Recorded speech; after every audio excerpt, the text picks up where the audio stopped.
작가님 안녕하세요. 네, 안녕하세요. 반갑습니다. 이렇게 또 귀한 걸음 해주셨습니다. 네, 아닙니다. 저희 집코노미에 나오신 거는 정말 오랜만인데요. 네, 오랜만에 와서 저도 되게 반갑고 네. 설레는 마음으로 왔습니다. 한 3년 만에 나와주신 거예요. 네. 네. 저희가 요즘 집코노미 계속 처음으로 인터뷰할 때마다 드리는 질문이 있는데요. 최근 수도권 부동산 시장 분위기는 좀 어떻게 보시나요? 사실 2014년부터 거의 장장 거의 8년 가까이 이제 수도권 기준으로 상승을 해왔기 때문에 상승이 상당히 이제 8년간 지속됐기 때문에 피로가 누적되어 오던 차에 이제 금리 급등을 맞이해서 좀 조정이 커지고 있는 상황이라고 할 수 있는데, 사실 얼마 전에 이제 일산 부동산 규제 완화가 있어서 매수 심리가 좀 일부 살아나고 거래량이 좀 일부 좀 증가하는 그런 상황이 좀 감지가 되고 있습니다. 네. 근데 참고로 그 뒤에 말씀드릴 기회가 있을 것 같긴 한데, 과거의 강남 3구 외 지역 규제 해제 때랑 이번에 강남 3구 외 지역 이제 규제 용산구까지 포함해서 외 규제 해제됐을 때 이제 펀더멘탈과 집값의 괴리를 보면 그 당시보다 지금이 아직도 펀더멘탈과 집값의 괴리가 좀 크다고 생각이 되거든요. 그렇기 때문에 현재로서는 좀 아직까지는 이번에 그 규제 완화가 돼도 반등이 일어난다 해도 좀 장기간 지속되긴 좀 어려우지 않을까, 이런 예상이 되고요. 또 하나는 이제 과거 규제 해제될 땐 전세가율이 계속 오르고 있었는데 지금 빠지고 있는 추세가 다르기 때문에 반등을 하더라도 지속성은 좀 떨어지지 않을까, 이렇게 예상을 하고 있습니다. 그러니까 반등을 하더라도 지속성이 떨어지는 이유는 전세가율의 추이가 또 굉장히 차이를 보이는 거네요. 맞습니다. 2008년 10월에 강남 3구 외 지역을 이제 규제 해제됐었고, 2012년 5월에는 이제 강남 3구까지도 규제가 해제되었었는데 지금 강남 3구와 용산구 외 지역이 해제가 되었지만, 그때에 비하면 지금의 전세가율이 2008년에는 39%였고 지금은 52%지만 문제는 전세가율이 계속 빠지고 있는 상황이거든요. 네.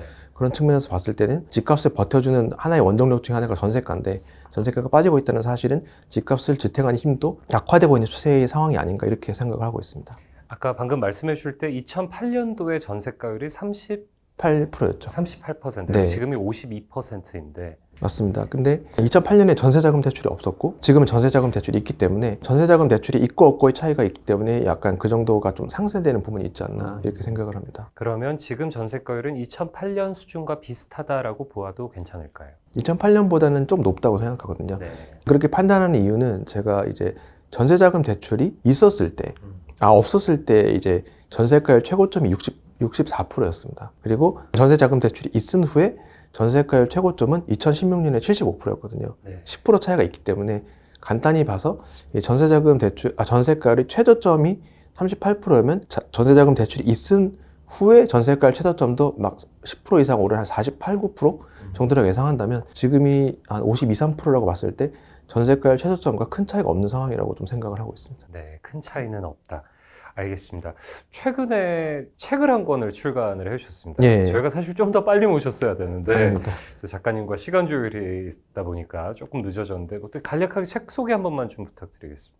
부동산 변곡점이 왔다라는 책을 지난 12월에 내게 되었고요. 이번에 낸 책이 이제 과거 제가 여러 가지 매체나 글들을 통해서 2023년 전후를 중장기 고점으로 봤었거든요. 네. 근데 그 기존 전망에 비해서 고점이 좀 더 당겨진 배경이랑 원인을 먼저 짚고, 그 다음에 이제 고점과 저점에 대해서 특정 시기, 언제가 고점이고 언제가 저점이 될 것이다, 특정 시기를 짚기보다는 이제 집값과 펀더멘탈과 괴리에 따라서 고점과 저점을 따져보자는 시각으로 좀 책을 쓰게 되었고요. 이러한 시각을 바탕으로 향후 벌어질 시장 상황, 그리고 새로운 기회가 언제 다가올 것인지 같은 경우를 펀더멘탈과의 괴리 측면에서 좀 따져봤습니다. 좀 전에 말씀을 해주셨는데 2023년 전으로 원래 중장기적인 고점으로 봤는데 네. 그 예측을 수정하시게 된 이유는 혹시 어디 있을까요? 제가 전작에서 2020년에 얘기했던 게 2021년에 시장이 급등을 할 것이다. 그 이유로 봤던 이유가 이제 수요가 늘고 공급이 줄고 유동성이 확대되는 해가 21년이기 때문에 21년 급등이 될 것이라고 했지만, 실제 21년 급등, 제가 예상한 급등을 뛰어넘는 폭등이 있었습니다. 코로나19로 인한 유동성 확대 과정이 있었기 때문에 21년에 제 예상을 뛰어넘는 폭등이 있었고, 그 이후 2022년에 또 예상치 못한 러시아 우크라이나 전쟁으로 인한 글로벌 인플레이션 심화로 이제 금리가 급등하는 현상이 발생하면서 이 실수요가 접근하기 어려운 상황이 제 예상보다 빠르게 다가온 거죠. 그 KBHY 지수라는 게 있는데, 이게 뭐냐면 이제 한 지역의 중간소득 가구가 표준 대출을 받아서 그 지역의 살 수 있는 주택의 비율을 나타낸 것이거든요. 네.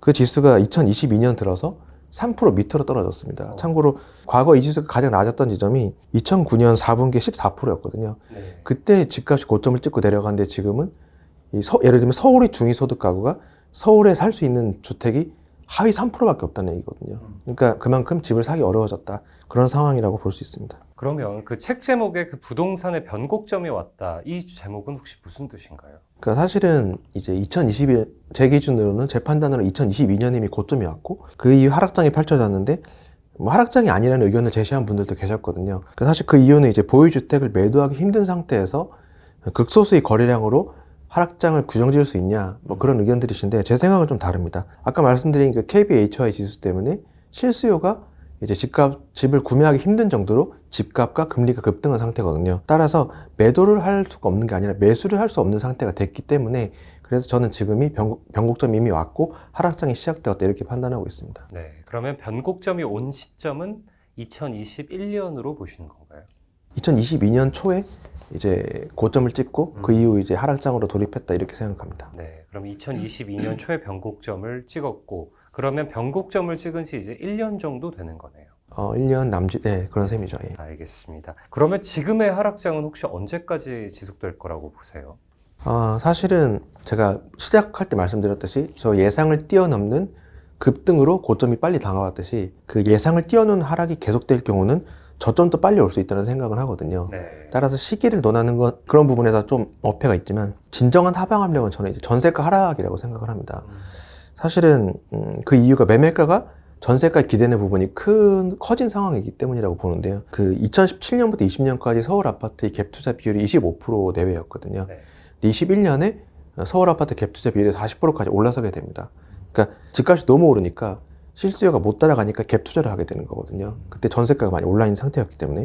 근데 그 전세가가 이제 하락을 이 전세가가 밀어올린 그 메커니즘 좀 말씀드리고 싶은데 임대차 3법 때 가령 이제 전세집이 10채가 있고 전세 수요가 12가구가 있으면 이제 전세 경쟁률이 1.2대 1이기 때문에 그 기준으로 전세가가 형성이 되는데 네. 이제 임대차 3법을 실행하면서 10채 중에 8채가 이제 계약갱신 청구권을 사용하게 되면 전세 유통 매물이 사라지는 거거든요.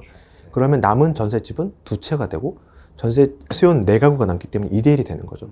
1.2대 1에서 전세 경쟁률이 2대 1이 되면서 전세가가 더 올라버리는 상황, 그런 상황이 발생했기 때문에 전세가가 폭등을 해버린 셈인데 그런 폭등을 바탕으로 2021년에 갭 투자 비율이 많이 는 거죠. 네. 이게 역으로 지금 23년에 역전세로 새로운 하방 압력이 될 가능성이 생겼다. 21년에 높은 갭 투자 비율이 23년에 부메랑으로 다가올 가능성이 커졌다고 보여지고요. 네.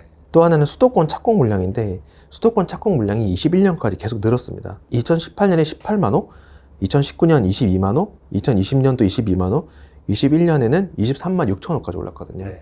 제가 따로 분석을 해봤더니 서울의 전세가와 수도권 아파트 착공 물량이 되게 밀접한 상관관계가 있었습니다. 서울의 전세가가 수도권 입주 물량이 많으면 전세가가 빠지는 경우가 많았거든요. 네. 근데 수도권 착공 물량이 계속 늘었기 때문에 이 기준으로 봤을 때 23, 4년 수도권 입주 물량이 많을 것으로 추정이 되고 그런 측면에서 봤을 때는 23년에 여러모로 좀 역전세의 하방 압력이 커지지 않을까. 네.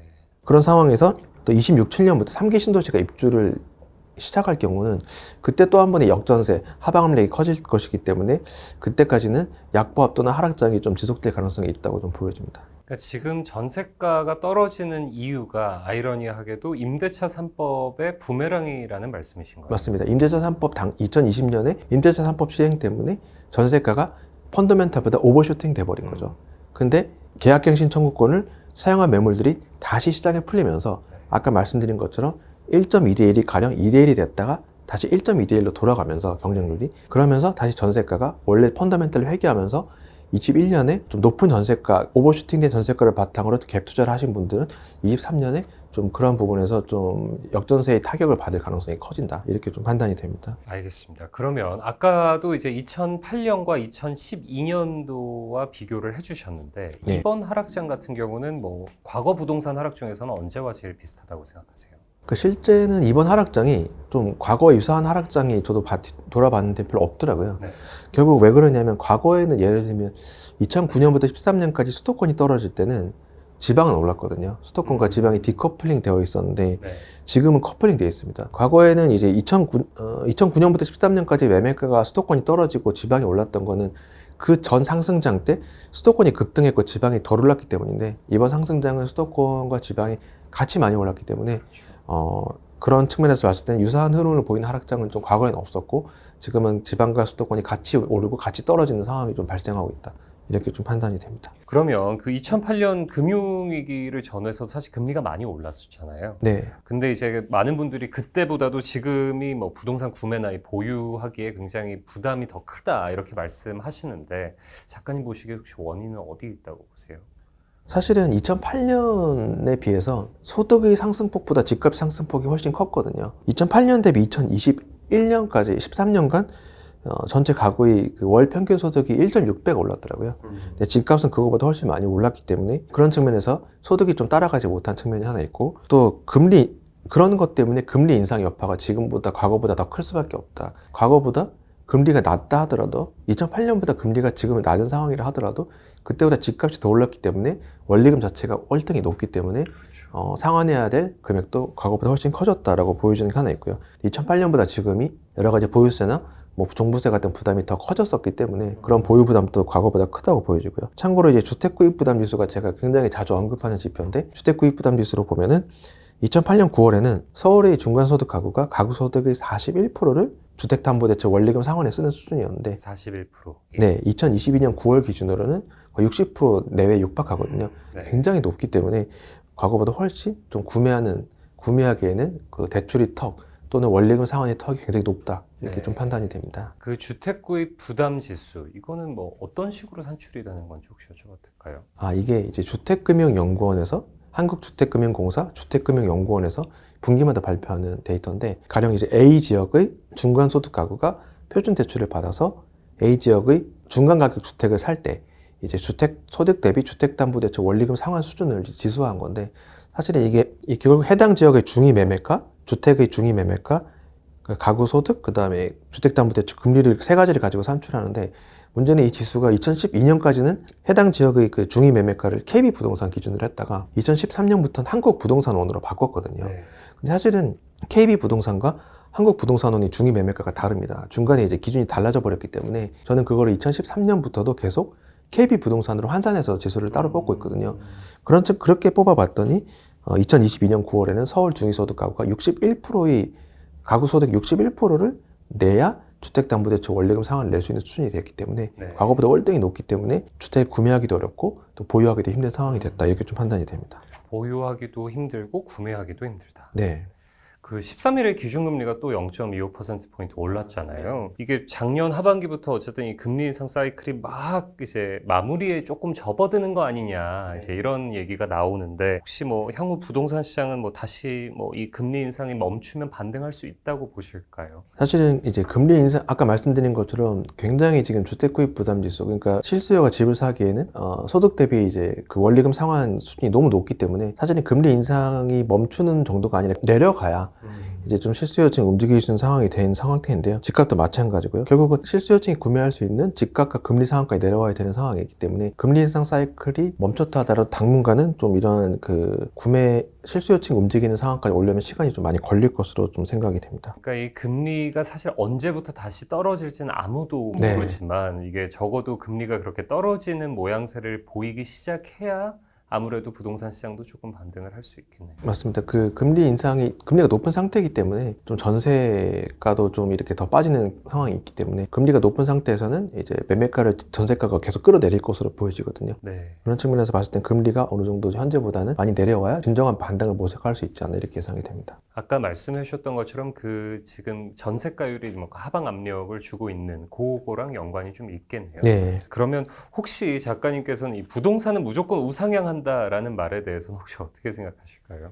사실은 뭐 지금까지 역사가 그래왔고 명목 통화 가치로는 그럴 수밖에 없다고 생각하거든요. 왜냐면 통화량은 계속 풀리고 과거 이제 1986년부터 지금까지 데이터를 봐도 이제 심지어 IMF 때도 통화량은 늘 증가해왔기 때문에 그 실물 자산, 실물 재화의 가치는 명목적으로 오를 수밖에 없다고 생각되는데요. 다만 그 안에서 단기적인 부침이 좀 클 수 있기 때문에 그런 부분을 무시할 수 없다고 생각되고요. 다만 이제 우리가 지금까지 겪어지 못했던 이제 국내 총인구 감소의 상황을 맞이했기 때문에 그 통화량 증가에 따른 명목 재화의 가치 상승도 이제는 그 우상향의 혜택을 보는 범위가 앞으로는 점점 갈수록 줄어들지 않을까 이렇게 예상을 해봅니다. 그러니까 역사적으로 지금까지는 어쨌든 중장기적으로는 우상향 해왔지만 네. 이제 인구 감소라는 이런 새로운 복병을 맞아서는 이게 어떻게 될지는 또 장담은 못한다 이렇게 이해를 하면 괜찮을까요? 예, 사실은 모두가 인구가 계속 늘 때는 네. 모든 지역의 주택 수요가 늘 수 있지만 인구가 감소하면 이제 주택 수요가 모든 지역의 주택의 수요가 증가하는 게 아니라 이제 가령 외곽지부터 네. 수요가 줄 수밖에 사실은 이미 벌어지고 있는 상황이고요. 그런 상황이 점차 가속화될 수밖에 없다고 생각되기 때문에 그 통화량 증가의 혜택을 볼 수 있는 지역도 점점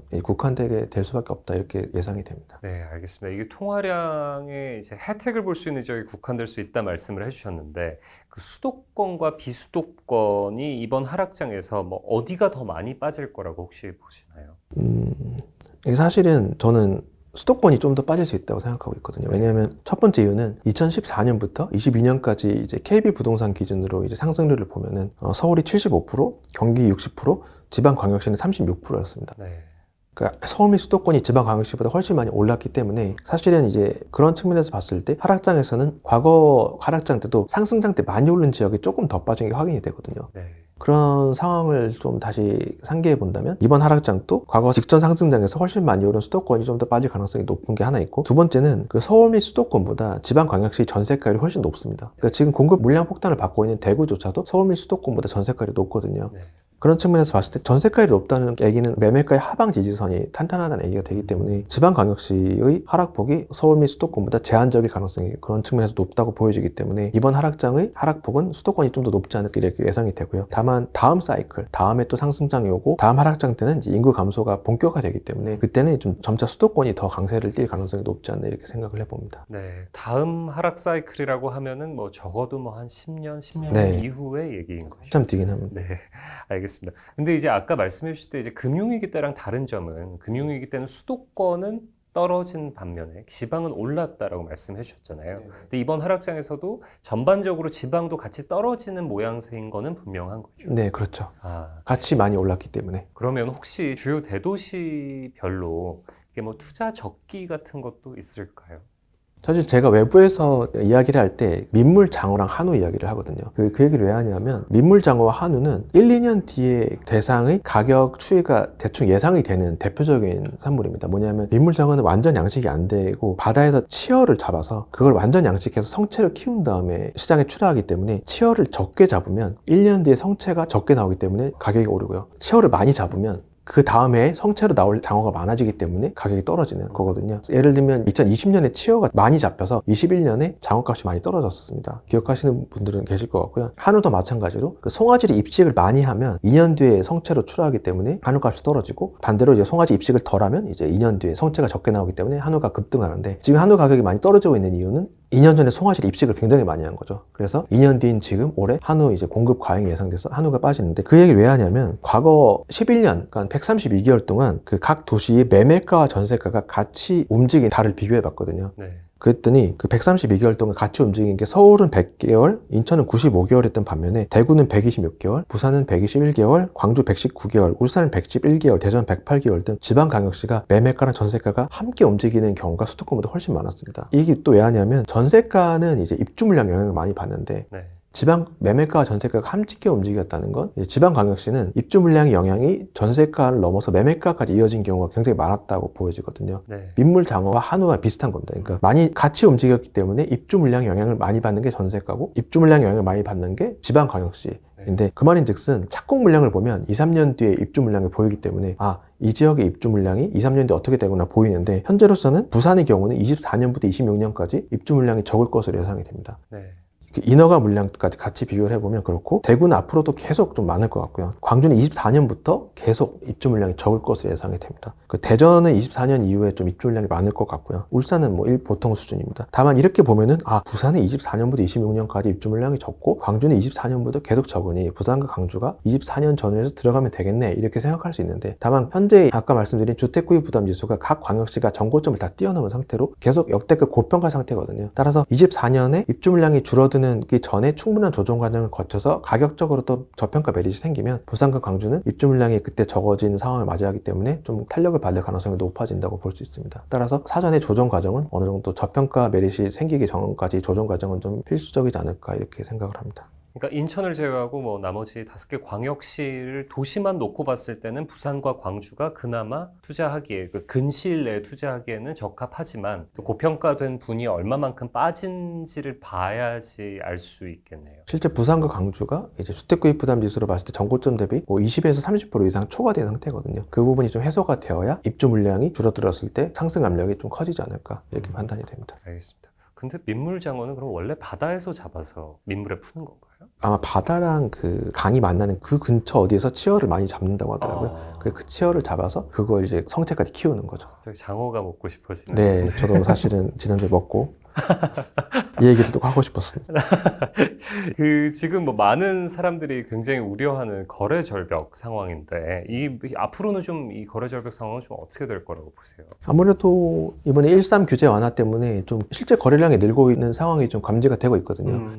다만 이제 이것도 서두에 말씀드렸듯이 사실은 이 거래 활성화를 위해서 과거 이명박 정부 때도 규제를 많이 완화했지만 집값이 오른 건 결국 박근혜 정부 때였거든요. 왜냐하면 이명박 정부 때는 전세가 집값의 괴리도 굉장히 큰 상황이었고 그리고 이제 집값 자체도 주택구입 부담 지수로 봤을 때 굉장히 고평가되어 있기 때문에 실수요가 움직이기 힘든 상황이었는데 규제 완화가 한참 풀리고 한참 후인 박근혜 정부 때 집값이 오른 이유 중에 하나도 전세가율이 이미 충분히 올라온 상태였고 주택구입 부담 지수도 많이 내려온 상태였기 때문에 실수요가 움직일 수 있는 상황까지 왔다. 그렇기 때문에 사실은 규제 완화로 인해서 거래 활성화하는 것도 어느 정도 효과는 있지만 실제 집값을 움직이는 건 결국 실수요가 움직일 수 있는 상황이냐 그런 여건이 됐냐에 달렸기 때문에 현재로서는 아직은 거래량이 본격적으로 크게 실리기에는 좀 어려움이 있다 이렇게 생각이 됩니다. 그 이제 1.3 대책을 말씀해 주셨는데 이번에 뭐 정부가 뭐 중도금 대출 규제도 폐지를 했고 분양가 상한제도 이제 폐지를 했습니다. 이게 뭐 초강수 완화책이다 이렇게 평가를 해주시는 분들도 계신데 작가님께서는 좀 어떻게 보실까요?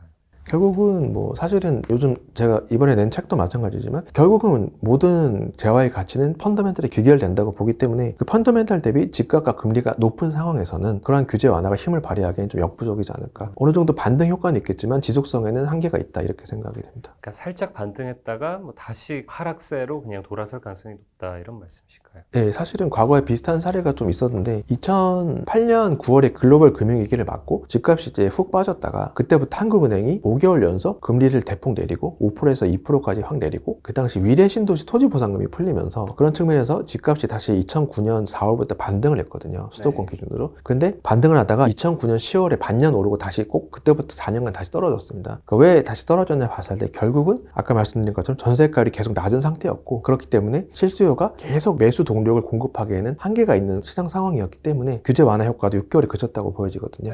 따라서 그러한 부분이 해소가 되기 전까지는 규제 완화 효과가 이번에도 좀 장기간 지속시키거나 추세적인 반등을 이끌기에는 아직은 좀 역부족인 상황이라고 보여집니다. 그러면 혹시 작가님께서 생각하시기에 뭐 정부가 대책으로서 뭐 이 역부족인 거를 조금 덜 역부족이게 만들 수 있는 방안도 있다고 보세요? 사실은 정부 입장에서 지금 규제 완화 속도가 굉장히 과거 어느 정부보다 빠르다고 생각하거든요. 다만 이제 그 규제 완화가 된다 한들 이 결국은 펀더멘털을 구성한 핵심 중에 하나가 집값과 금리이기 때문에 이 부분이 집값은 사실 지금 현재 많이 내려왔지만 금리가 이렇게 높은 상태에서는 아직은 좀 정부에서 내놓는 완화책도 한계가 있는 상황이라고 보여집니다. 네.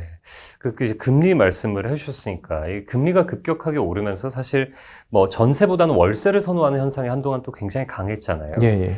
이 뭐 전세 가격, 그리고 뭐 월세 가격은 향후 좀 어떻게 흐름을 보일까요? 서울 아파트의 전세가를 서울의 입주 물량과 비교를 해봤더니 그 상관계수가 있는데 상관계수가 플러스 마이너스 0.5를 넘어서면 굉장히 통계학적으로 유의미한 상관관계가 있다고 보거든요. 근데 의외로 서울 아파트의 전세가와 서울 아파트 입주 물량이 상관계수가 마이너스 0.25로 애매한 음의 상관관계가 있었던 반면에 서울 아파트 전세가와 수도권 아파트 입주 물량의 상관계수는 마이너스 0.63으로 굉장히 유의미한 음의 상관관계가 있었습니다. 그러니까 수도권 입주 물량이 많으면 서울이 빠지고 전세가가 빠지고 수도권 입주 물량이 감소하면 서울의 전세가가 오르는 상황이 발생했다는 거거든요. 결국은 서울의 전세가가 너무 오른다 싶으면 수도권으로 이주를 하는 그러한 수도권이라는 대체제가 있다는 얘기가 되겠고 그런 측면에서 봤을 때 이제 수도권 착공 물량이 계속 증가하고 있다는 말씀을 드렸는데 다시 말씀드리면 2018년 18만 호, 2019년 22만 호, 2020년도 22만 호, 21년에 23만 6천 호가 이제 착공이 되었습니다. 그 말인 즉슨 이들이 한 2, 3년 뒤에 입주한다고 봤을 때 24년까지는 수도권 입주 물량이 좀 많다는 얘기가 되거든요. 따라서 서울이 금리 영향도 있지만 그 입주 물량 영향 때문에 전세가가 오르기 힘든 상황이 24년까지는 좀 이어지지 않을까 이렇게 예상이 되고, 다만 이제 건설 원자재 급등 여파 때문에 22년에는 착공 물량이 좀 많이 감소를 했습니다. 그 말인즉슨 25년에는 다시 좀 입주 물량이 감소하면서 전세가가 반등할 수 있는 그런 상황이 마련되었다고 보여지지만 24년까지는 전세가가 좀 하향 안정화되지 않을까 이렇게 예상이 됩니다. 그러니까 적어도 서울 아파트의 전세 가격은 금리뿐만이 아니라 이제 수도권 전체 아파트 입주 물량과 상관관계가 있는데 네. 그게 25년까지는 입주 물량이 많기 때문에 또 계속 떨어질 가능성이 높다. 24년까지는 많을 것 같고요. 24년까지. 22년에 착공이 감소했기 때문에 25년엔 좀 입주 물량이 감소하는 그런 근데 상황이 또 될 것 같습니다. 25년이면 마침 또 금리도 사실 이게 뭐 다시 좀 떨어질 가능성이 좀 높을 텐데. 아마도 그때쯤이면 네. 예, 금리는 그때보다는 지금보다는 좀 떨어져 있지 않을까 예상을 해봅니다. 네, 알겠습니다. 24년, 25년이 굉장히 적어도 전세 가격에 있어서는 그 변곡점이 될 수도 있겠네요. 네네. 알겠습니다. 그러면 혹시 수도권의 주요 재건축 단지들은 운명이 좀 어떻게 될 거라고 보세요? 사실 하락장에서는 이제 주택 정비 사업의 동력이 많이 상실이 되거든요.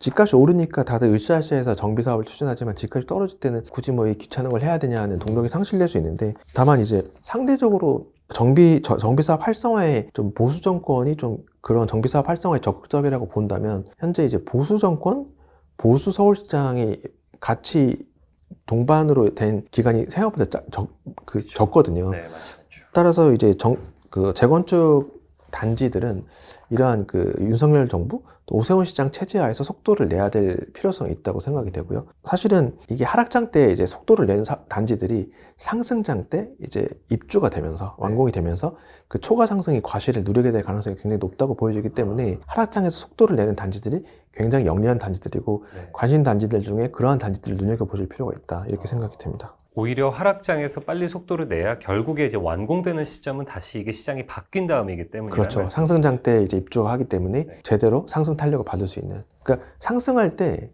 속도를 내는 거는 약간 의미가 떨어질 수 있거든요. 네. 가령 입주할 때 하락장으로 전환되면 의미가 없기 때문에 그 하락장 때 속도를 내는 단지들이 영리한 단지고 계속 제일 관심을 두셔야 될 곳들이라 생각이 됩니다. 그러니까 입주할 때 하락장으로 전환된 뭐 아주 대표적인 사례가 둔촌주공이라고 봐도 괜찮을까요?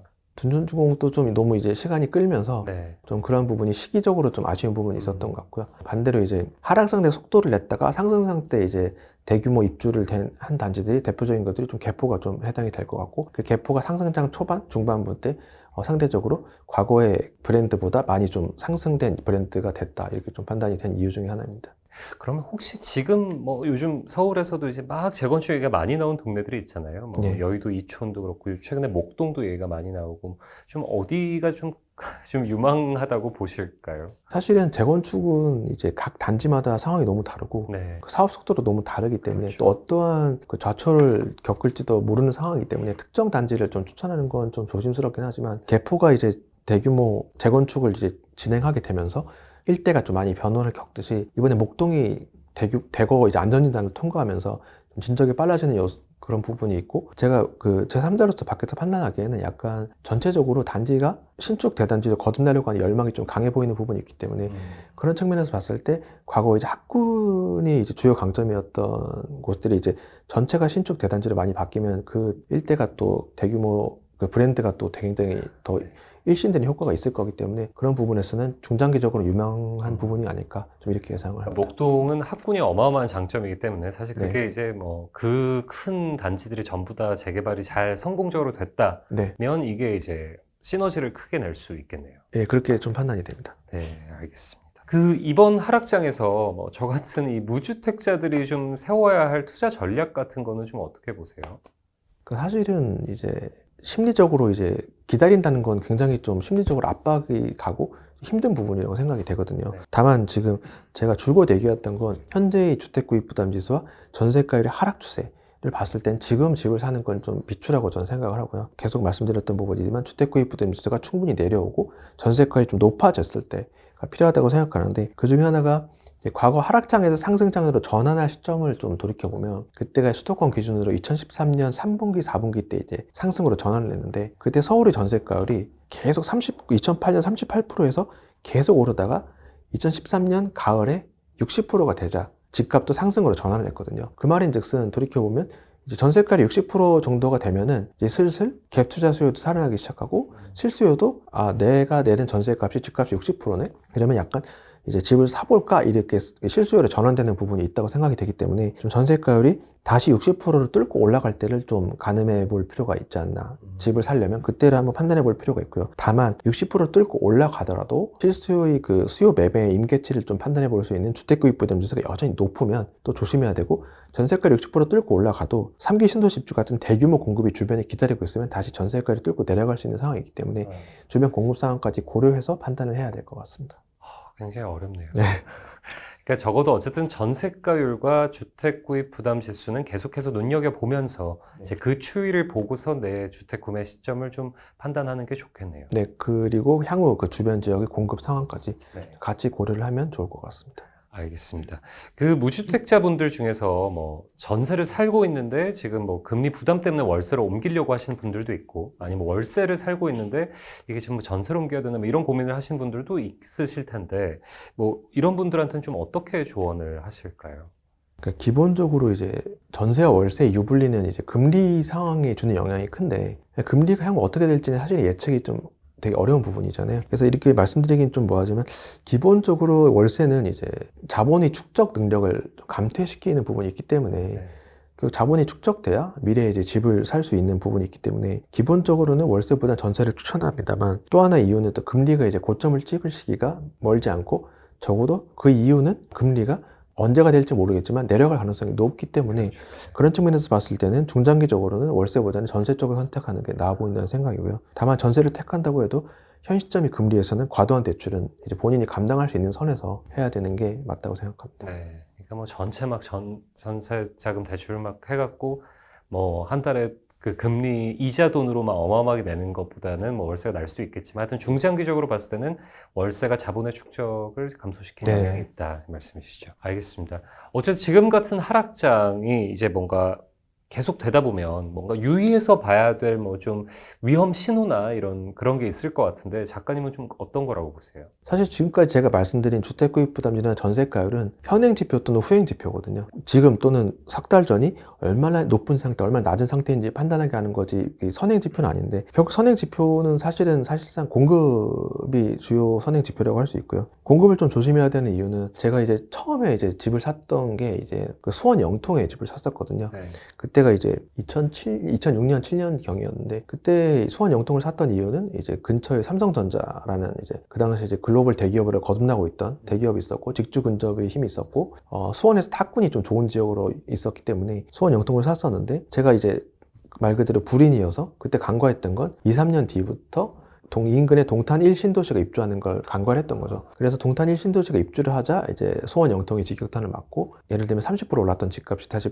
상승폭을 다 반납하는 그런 상황이 발생했었는데, 그런 측면에서 봤을 때 선행지표의 거의 유일한 선행지표를 할 수 있는 공급을 좀 눈여겨보실 필요가 있다고 생각되고요. 특히 광역시는 그렇다고 보여지고, 계속 얘기하는 현행지표, 후행지표긴 하지만 주택구입부담지수, 전세가율도 계속 눈여겨보실 필요가 있다고 생각합니다. 네, 알겠습니다. 혹시 뭐 아까 이제 2007년 처음에 이제 주택을 구매하실 때 불인이었다고 말씀해 주셨는데, 지금 젊은 세대 불인이들을 위해서 뭐 투자할 때 이것만은 반드시 염두에 둬야 된다 하는 뭐 꿀팁 같은 게 있으시면 혹시 하나만.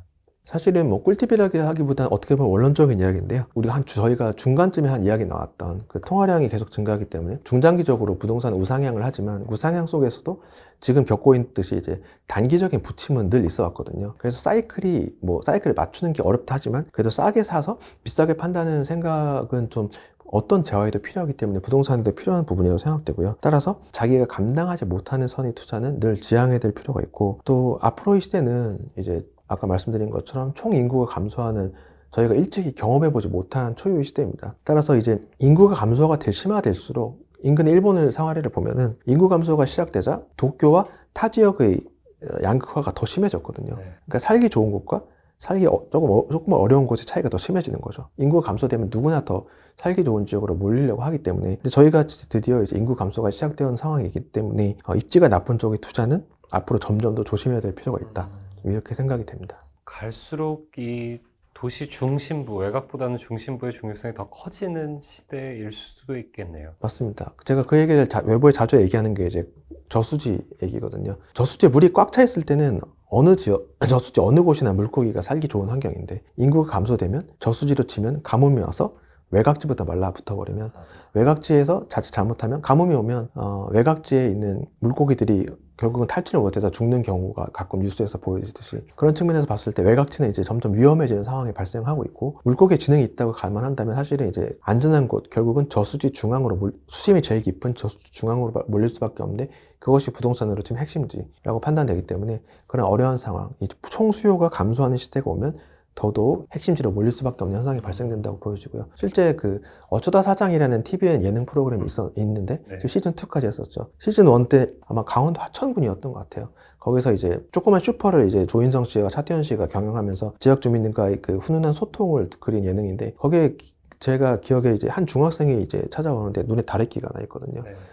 그래서 차태현 씨가 그 병원에 왜 안 가니? 그러니까 그 친구가 하는 말이 병원이 없어요 였습니다. 조인성 씨와 차태현 씨가 그 친구를 데리고 이제 병원을 찾아 나서는데 차량으로 편도로 1시간 거리인 춘천까지 가게 되거든요. 결국 안과 하나 찾으러. 결국은 그러한 그 방송에서는 굉장히 훈훈한 걸로 나왔지만 제 눈에는 아 이게 또 양극화가 이렇게 심화돼 있구나. 병원 하나 찾으러 차량으로 1시간 가야 되는구나. 이런 상황이기 때문에 갈수록 여건이 되는 분들일수록 인구 감소 시대를 맞이하면 핵심지로 몰릴 수밖에 없기 때문에 핵심지로 이동은 이제 선택이 아니라 점점 생존의 문제가 되고 있다는 말씀을 좀 드리고 싶습니다. 네. 뭐 어쨌든 오늘 너무 좋은 말씀 많이 해주셨는데 제가 작가님 말씀 들으니까 어쨌든 젊을 때는 본인이 감당 가능한 선에서 투자를 해야 되는데 또 기왕이면 부동산은 핵심지로 가야 되는 굉장히 어려운 딜레마. 맞습니다. 그래서 사실은 핵심지라고 하는 게 사실은 뭐 무조건 서울이라는 얘기는 아니거든요. 아직 인구 감소가 시작됐지만 인구 감소 폭이 막 1년에 100만 명씩 주는 건 그런 부분 아니기 때문에 각 지방 거점 도시들도 충분히 핵심지라고 생각되기 때문에 핵심지라고 했을 때 그런 서울만 뿐만이 아니라 이거 뭐 광역시 또는 이런 지방 거점 도시도 필요하다고 생각되고요. 또 하나는 다만 이제 고령화가 굉장히 급속히 진행이 되면 고령화가 먼저 진행된 일본의 사례를 보면 역 주변 지역의 인기가 더 올라갑니다. 왜냐하면 고령화 인구가 많아지면 운전을 가능해지는 분들이 줄어들거든요. 그렇죠. 네. 그렇기 때문에 오히려 역세권이 더 인기가 많아지는 상황이 발생하고 있기 때문에 각 거점 도시 또는 광역시나 거점 도시의 그러한 교통 요충지 같은 곳들을 좀 그곳부터 시작하는 것도 좀 중요한 단계 이렇게 첫 단계라고 생각이 됩니다. 그러니까 교통의 요지라도 뭐 고속도로 IC 주변보다는 철도 인프라가 잘 갖춰진 곳 이런 맞습니다. 데가 더 가능성이 높겠네요. 네, 고령화 인구가 높아지면 높아질수록 차량 인프라보다 철도 인프라가 된 곳이 더 인기를 끄는 게 일본의 사례에서 확인이 되고 있기 때문에 그 부분을 좀 유심히 보시면 좋을 것 같습니다. 알겠습니다. 저도 오늘 작가님 모시고 너무 많은 말씀 나눠봤는데요. 귀한 시간 내주셔서 너무너무 감사합니다. 저 초대해 주셔서 감사드립니다. 다음에 또 한번 나와주세요. 네. 감사합니다.